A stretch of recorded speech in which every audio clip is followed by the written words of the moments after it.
Isang simpleng araw ng panayam sa isang popular na talk show ang naging dahilan ng isang hindi inaasahang pagbubukas ng detalye ng relasyon nina Kim Chiu at Paolo Avellino. Sa kabila ng pagiging private ng dalawa tungkol sa kanilang personal na buhay, hindi naiwasan ni Kim na ibulgar ang isang mahalagang bahagi ng kanilang pagmamahalan, ang regalo niyang sports car para kay Paolo. Sa kasagsagan ng kanilang interview, tinanong si Kim kung anong mga klase ng regalo ang ipinagkakalob niya kay Paolo, at hindi na ito nakaligtas sa kanyang mga tagahanga at mga manunood nang ipakita ni Kim ang sports car na ibinigay niya sa aktor. Ang nakakagulat na bahagi, tinukoy ni Kim ang presyo ng sasakyan, isang mamahaling sports car na nagkakahalaga ng higit sa 1 milyong piso. Sa unang tingin, ang pagbabalik-tanaw sa mga kaganapan sa likod ng Reg Along ito ay nagpapakita ng mas malalim na kahulugan. Ayon kay Kim, matagal na niyang ipinaplano ang pagbili ng isang espesyal na regalo para kay Paolo. Sa kabila ng pagiging masinop ni Paolo at hindi pagpapakita ng pagiging materialista, alam ni Kim na ito ang tamang oras upang magbigay ng isang bagay na nagpapakita ng pagpapahalaga. Ayon sa kanya, hindi lang basta-basta Reg Along material na bagay, kundi isang bagay na magiging simbolo ng kanilang pagsasama, ng lahat ng kanilang pinagsamahan at paghihirap sa mga nagdaang taon.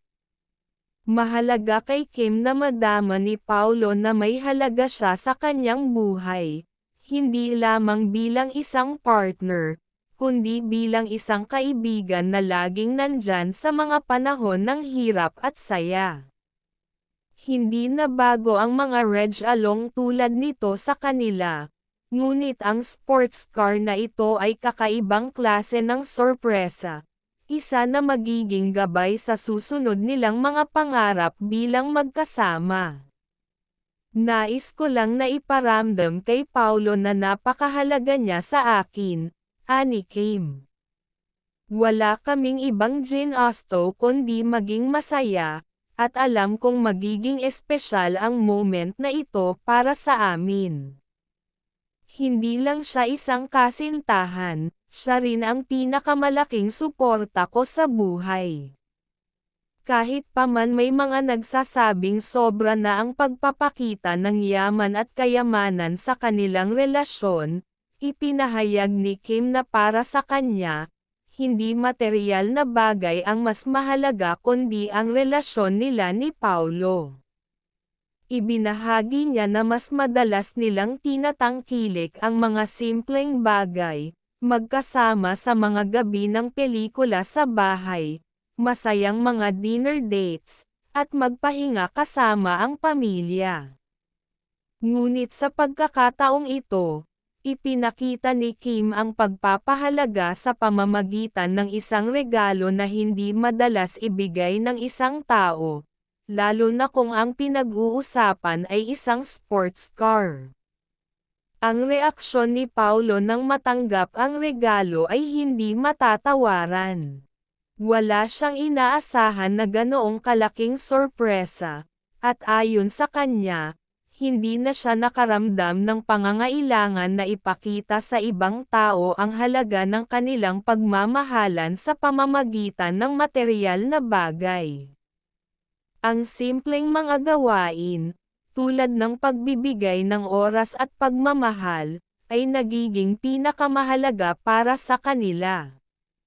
Dahil sa mga taon nang magkasama kami, na-realize ko na hindi ko na kailangan ng mga malalaking bagay. Yung mga maliliit na gestures ng pagmamahal ay yun na ang pinakamahalaga, wika ni Paolo. Pero hindi ko in-expect na bibigyan niya ako ng ganito. Huwag ninyong gawing basehan ang mga material na bagay sa tunay na pagmamahal. Ang kanilang relasyon ay puno ng mga simpleng gawain at maliliit na sandali na nagpapakita ng tunay na pagkakasunduan at pagmamahal. Hindi ang mga mamahaling regalo o mga sosyal na events ang nagpapatibay sa kanilang samahan, kundi ang pagbibigay ng oras, at higit sa lahat, ang malasakit na ipinapakita nila sa isa't isa sa mga ordinaryong araw. Matapos ang pag-usapan ang sports car, isang tanong ang umabot sa kanilang relasyon, kung paano nila napapanatili ang pagiging buo at matatag sa kabila ng lahat ng mata ng publiko na nakatutok sa kanila.